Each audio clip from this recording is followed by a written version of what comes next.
You might have been looking at all of the different electric cars out there and thinking, I want one, but I'm worried about range, or I'm not sure if it'll be right for my house, or I think maybe the charging situation might be a bit difficult.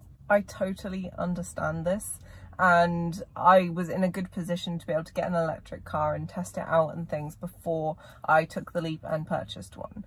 But I know not everyone has that luxury, and as great as a long test drive is, it doesn't always tell you everything you want to know. Not only that, but you might be thinking, okay, I want a long range Tesla.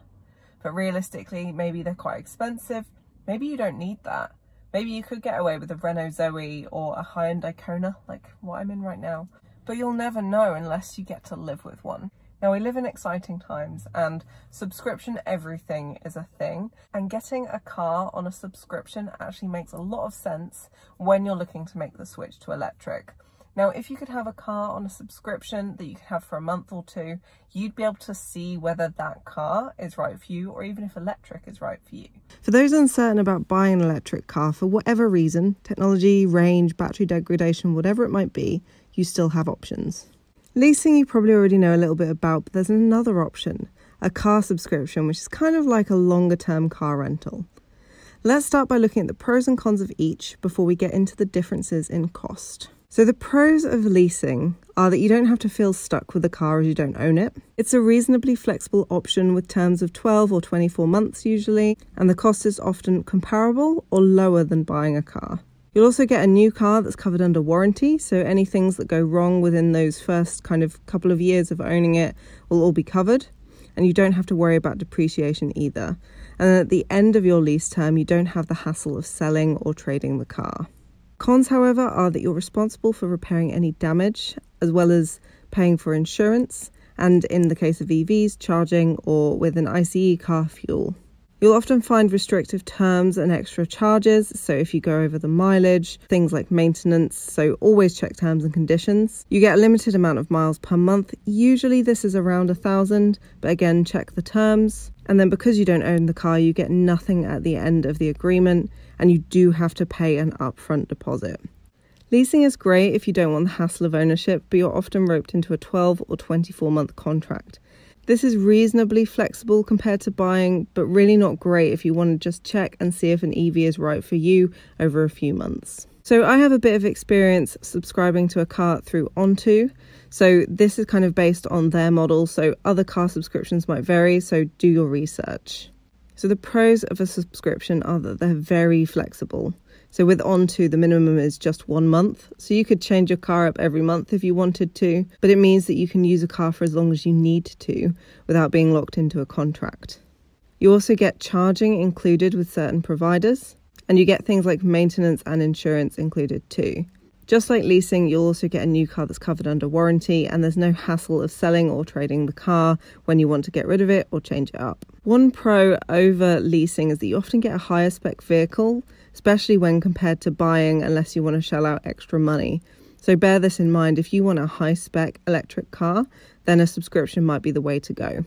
You can also manage your subscription through an app, again making it super flexible, and there is no upfront deposit, which I think is amazing.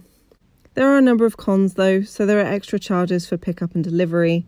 You do still get limited miles per month. It was 1,000 through Onto when I had the high-end Icona. And of course, because you don't own the car, you get nothing back at the end of the agreement. You can really see from these pros and cons that leasing and a subscription are vaguely similar, but I think subscription just has it if you need that flexibility and don't want to put down an upfront deposit. But I know all of this eventually comes down to cost. So it's down to you to kind of compare costs between different providers, but Onto has done some of the legwork for us, so let's use their statistics and their figures to quickly compare costs.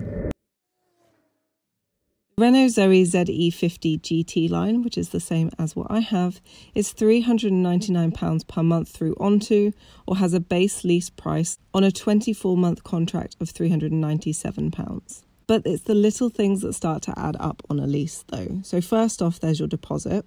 Then there are added charges like insurance, charging costs and maintenance. So if you split that across the 24 months, this brings the price to £548 per month. For context with buying, I have a similar spec ZE50 on PCP finance, and that costs £355 per month over 3 years. At the end of the 3 years, however, if I want to keep it, I have a final payment of around £15,000. Looking at the Nissan Leaf, the story is a little different. Onto offers a slightly higher spec Leaf for £449 per month, but to lease a standard Leaf would cost £315. Once you take the deposit and other extras into account, the Leaf is around £455 per month if you lease it, which isn't that difference to the subscription price. With the Peugeot E2008, however, there's a big difference in the numbers. A subscription costs £539 per month, with the base price of a lease a little higher at £581. This jumps to £733 after the deposit and everything else is taken into account. So if we look at the slightly higher end of the scale, the Tesla Model 3 has some big numbers. The subscription cost is £1,099 a month, while leasing comes in at only £579. It's the huge deposit that bumps the Model 3's equivalent monthly price up though, coming in at around £1,166 all in. Yet even more luxurious, the Jaguar I-Pace has some interesting numbers.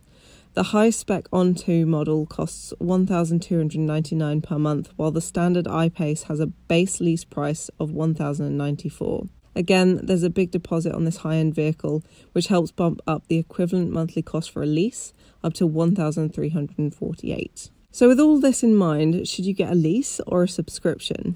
Now, in many cases, a subscription will work out a little cheaper, but do your own research. Look at the different options available and get some quotes from both subscription services and leasing companies, because these numbers will vary. But also think about your own needs. If you have spare cash for a deposit and value a lower monthly fee leaving your bank account, a lease might be best for you.